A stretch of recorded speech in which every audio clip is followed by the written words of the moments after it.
Kahlil Gibran was an incredibly gifted poet and writer whose writing explores themes of solitude, inner freedom, love, self realization, and just exploring the inner corridors and tunnels of oneself in both joy and sorrow, and in fullness and emptiness. Now, I met him through his most famous book, The Prophet, which is a collection of poetic essays relayed by a prophet about different aspects of life.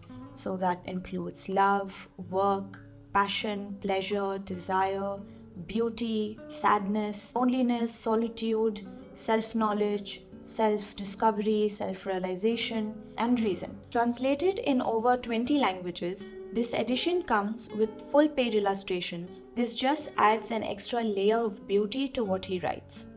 This edition also has his other works like The Madman, The Broken Wings, Nymphs of the Valley, and The Wanderer. Now, if you've ever read Kahlil Gibran, you'll know immediately how quickly he transports you to a whole different world. His reflections on the impermanence of human existence and the transitory nature of life is so fascinating to read and unforgettable. He uses elements from nature like sand, seasons, leaves of a tree to symbolize time's passing.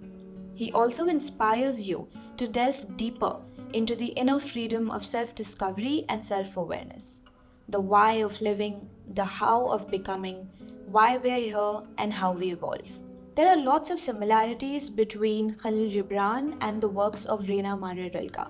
Both were early 20th century poets, and Rilke also wrote about existential themes. His writing reflects existential themes as well as spiritual themes about solitude, love, inner freedom, time, reflecting on the nature of human existence, human emotions, and just the human experience, and all of which is just so comforting to read. I have read Rilke's Letters to a Young Poet and the notebooks of Malte, Laurids, Brigge. So I'm just going to read a passage. I'm learning to say, I don't know why it is, but everything enters me more deeply and doesn't stop where it once used to. I have an interior that I never knew of. Everything passes into it now. I don't know what happens there. What's most interesting about Kahlil Gibran is how he writes about the interconnectedness of human life, the universality of it, the oneness with everything, and at the same time he manages to write about pain, sorrow, grief, melancholy, alienation, and loneliness, all of which are such private and solitary human experiences. There are so many chapters in The Madman alone where he writes about revealing one's soul, of being able to move and transcend beyond the physicality of living. This is from the chapter titled Faces. Something just fell out of the book. I have seen a face with 1,000 countenances, and a face that was but a single countenance, as if held in a mold. I have seen a face whose sheen I could look through to the ugliness beneath, and a face whose sheen I had to lift to see how beautiful it was. I have seen an old face much lined with nothing, and a smooth face in which all things were graven. I know faces, because I look through the fabric of my own eye waves and behold the reality beneath. Now, this has so much in common with one of Rilke's passages in the notebooks of Malte, Laurids, Brigge. It never occurred to me before how many faces there are. There are multitudes of people, but there are many more faces, because each person has several of them. There are people who wear the same face for years. Naturally, it wears out, gets dirty, splits at the seams, stretches like gloves worn during a long journey. They are thrifty, uncomplicated people. They never change it, never even have cleaned it. It's good enough, they say, and who can convince them of the contrary? Other people change faces incredibly fast, put on one after another, and wear them out. At first, they think they have an unlimited supply, but when they are barely 40 years old, they come to their last one.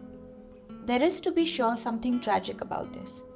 They are not accustomed to taking care of faces. Their last one is worn through in a week, has holes in it, is in many places as thin as paper, and then, little by little, the lining shows through, the non-face, and they walk around with that on. Kahlil Gibran's writing is so contemplative and soothing. I feel inspired to explore different paths to his writing every time I read him. Once, as I was burying one of my dead selves, the gravedigger came by and said to me, "Of all those who come here to bury, you alone I like." Said I, "You please me exceedingly, but why do you like me?" "Because," said he, "they come weeping and go weeping. You only come laughing and go laughing."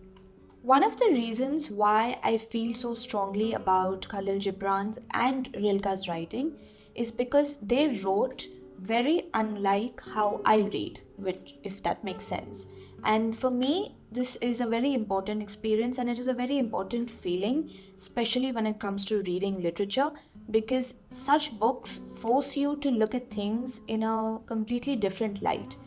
To be able to pluck out fragments of the world, of life, of even yourself, and examine it like it's the first time. I can't wait to read more by him and even Rilke.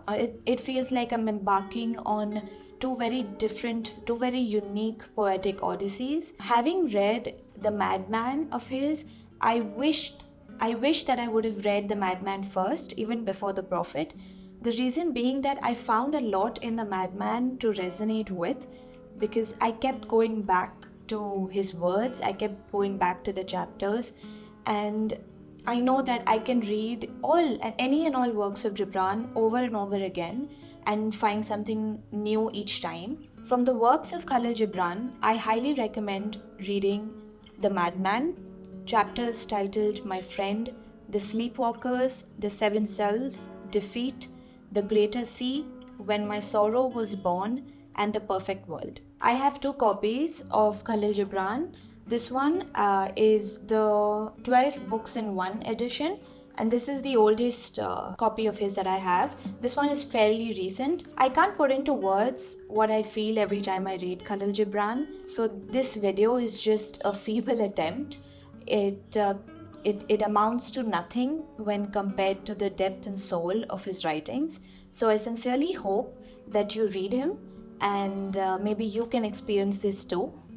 So I think that brings me to the end of today's video. This is Aisha from Read a Day Club, and I'll see you guys very soon.